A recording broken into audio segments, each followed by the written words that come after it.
गुरुर्ब्रह्मा गुरुर्विष्णुः गुरुर्देवो महेश्वरः गुरुसाक्षात् परं ब्रह्म तस्मै श्रीगुरवे नमः।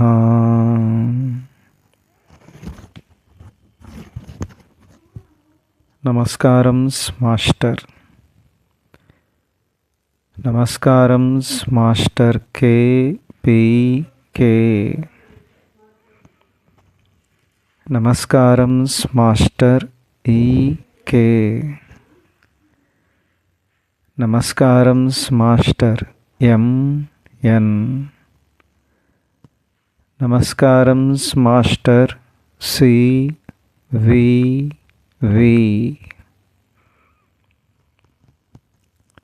నమస్కారం మాస్టర్ CV. నమస్కారం master CV to your lotus feet.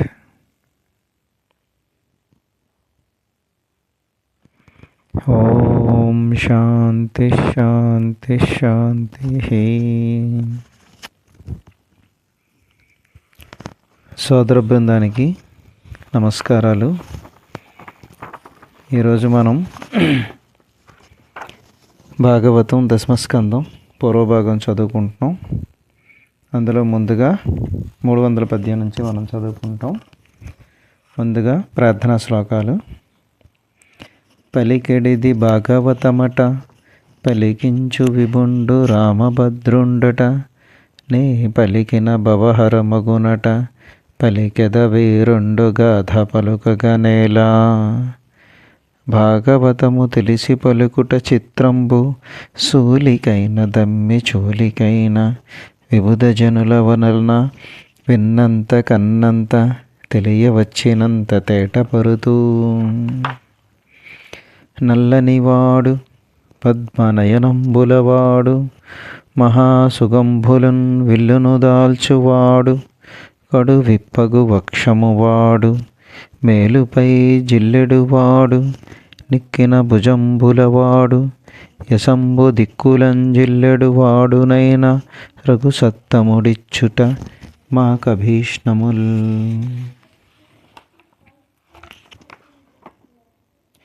పరుడై ఈశ్వరుడై మహామహిముడై ప్రాదుర్భవస్థాన సంహరణ క్రీడునుడై త్రిశక్తియుతుడై అంతర్గత జ్యోతియై పరమేష్టి ప్రముఖామరాధిపులకు వ్రాపింపరాకుండు దుస్తర మార్గంబున తేజరిల్లు హరికిన్ తత్వార్థినై మృక్కెదన్.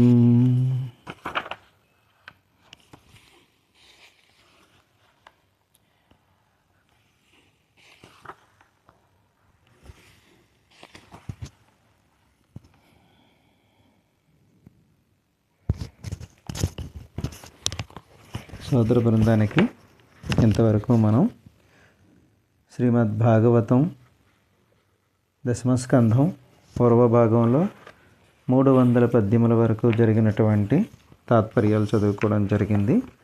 ఇక్కడ 301 నుంచి అతని ఈడుగల గోపబాలకులందరూ బాలకృష్ణుని చుట్టూను చేరి అతని కనుసన్నలలో మెలుగుచుండిరి.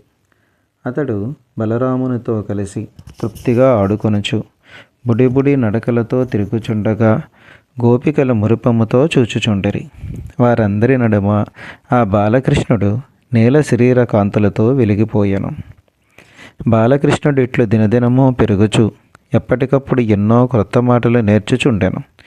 క్రొత్త నడకలతో 4 మూలలకు తిరుగుచుండెను. తల్లి ఒకసారి అల్లరి చేయకుమని అతనిని భయపెట్టాను. కృష్ణుడు అలిగి దూరముగా పోవుచుండగా యశోదకు నవ్వు వచ్చాను.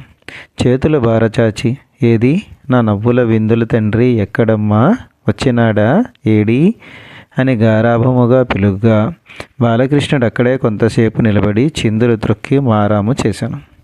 ఆ తరువాత మలత్రాడికి కట్టిన చిన్న గంట గలగలలాడుచుండగా పరిగెత్తుకుని వచ్చి తల్లి ఒడిలో చేరి పాలు త్రాగాను. గోపిక యువతల ఇండ్లలో చేరి అన్ని ఇండ్లలోనూ వెన్న మేగడలు సుష్టిగా మెక్కి వచ్చి ఏమీ ఎరగని వానెవలే బువ్వ పెట్టుమమ్మ అని ఒద్దికగా నిలబడును. తన 7 గోపకుమారులతో ఆటలాడుకున్నప్పుడు కృష్ణుడు ఎన్నో రకములుగా ఆడుకొనెను. ఏ ఆటలోనైనను అతడే నాయకుడు. మీరందరూ గోవులు, నేనొక్కడను వృషభరాజమను అని చేతులపై వంగి ఆబోతువలే నటించును. నేను రాజును, మీరందరూ భటులు అని చిన్న చిన్న పనులు చెప్పును.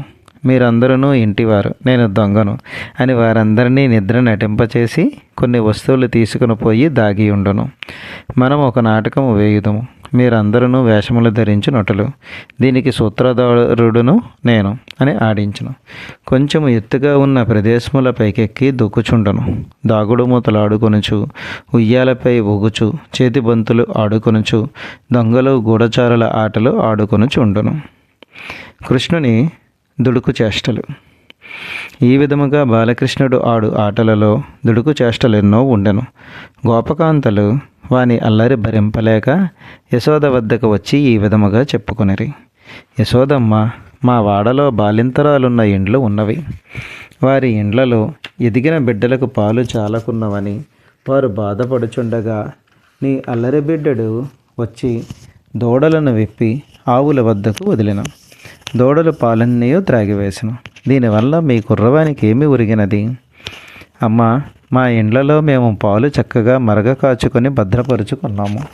మీ కుమారుడు వచ్చి ఆ పాలన్నయు తన స్నేహితులకు త్రాగించాను. ఇంకనూ పాలు మిగిలిపోవగా ఆ కడువులను పగలగొట్టి పోయాను. ఈ విషయము విన్నవించుకొనుటకైనా మాకు అనుమతినిచ్చదవా లేదా? యశోదమ్మ తల్లి, మొన్న మీ బిడ్డడు మా ఇంటిలో దూరి పాలకై వెతికాను. తనకు సరిపడినన్ని పాలు దొరకలేదని కోపగించి ఇంటిలో ఉన్న పసివానిని అటూ ఇటూ త్రోసివేసి బయటకు పోయాను. పుట్టక గొప్ప బిడ్డడు పుట్టినాడమ్మా. ఈ పాపానికి భయపడి మా ఇంటిలో ఉట్టి ఎత్తుగా కట్టుకుంటేమి. మీ బిడ్డడు మా ఇంట ప్రవేశించి ఉట్టి అందుకొనుటకై రోలు జరుపుకొని వచ్చి దానిపై పీటలు వేసుకొని ఎక్క ప్రయత్నించాను. అయినను కడువ వానికి అందలేదు. క్రింద నుండి ఏ కర్రతోనో కడవకు ఒక పెద్ద కన్నము చేసి దానిలో ఉన్న మంచి మేగడపాలు ధారలుగా కారుచుండగా దోసిళ్లతో పట్టి తాగాను. పోనీ త్రాగినవాడు త్రాగినట్లుగా పోవచ్చు కదా. అల్లవారి ఇంటిలో దూరి పెరుగు మేగడలు త్రాగినంత త్రాగి నిద్రించుచున్న కోడలి మూతికి కొంచెము మేగడ అంటించిపోయాను. ఆ మేగడ పెరుగు కోడలే దొంగతనముగా త్రాగినదని అత్తగారు దానిని కొట్టాను. మా వాడలో ఒకరి ఇంట ప్రవేశించి కడవలలో ఉన్న నేతినంతయు త్రాగివేశాను. ఆ కడవలు తీసుకుని వెళ్ళి పక్కవారి ఇంటిలో పడవేశాను. దానితో ఆ ఇంటి వారికి ఈ ఇంటి వారికి ఎంత గొడవ జరిగిపోయినా తెలియనా? ఏమమ్మా, అల్లరికైనను మంచి చెడ్డలు ఉండనక్కరలేదా? అందరి ఇంట్లలోనూ గోడలపై దేవతా చిత్రములున్నవి. నీ కొడుకు వచ్చి, ఏమి వీరందరూ దేవతలా? నాకన్నా దేవతలు ఎవరున్నారు? నేనే దేవుడును అనుచు వికటముగా నవ్వి మా దేవతా పూజల గోడలపై ఉమ్ము వేశాను. మరీ ఇంత పాపమ్మా. మొన్న నీ కొడుకు దొంగతనముగా వెన్న తినుచు నా చిన్న కూతురుకు దొరికిపోయాను.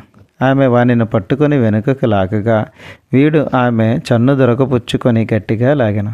చిన్నవాడిని ఊరుకున్న కొలది చేష్టలు మితిమీరుచున్నవి. పసివాడి పనులేనా ఇవి? తల్లి, ఇదిగో ఈ యువతిని చూడము. నిన్న మీ వాడు దారిన పోవుచుండగా ఈమె గుమ్మములో నిలబడి ముద్దుగా పేరు చెప్పమని అడిగాను. ఈ తొంటరివాడు ఆమె పెదవి కొరికి రివ్వున పారిపోయాను. నీ ఈ ముద్దుల కొడుకు సామాన్యమైన వాడనుకుంటివా? చేతి బంతి మా పెరటిలో పడినని మీ కొడుకు లోపలకు చొరబడెను. అక్కడ నా కూతురు జలకమాడుచుండగా దడిపై ఉన్న ఆమె చీర తీసుకుని పారిపోయాను. పరుగుగల వారి పనులేనా ఇవి? అంతేనా? నా కుమార్తెను చూచి నీ కొడుకు ఏమన్నాడో ఎరుగుదువా?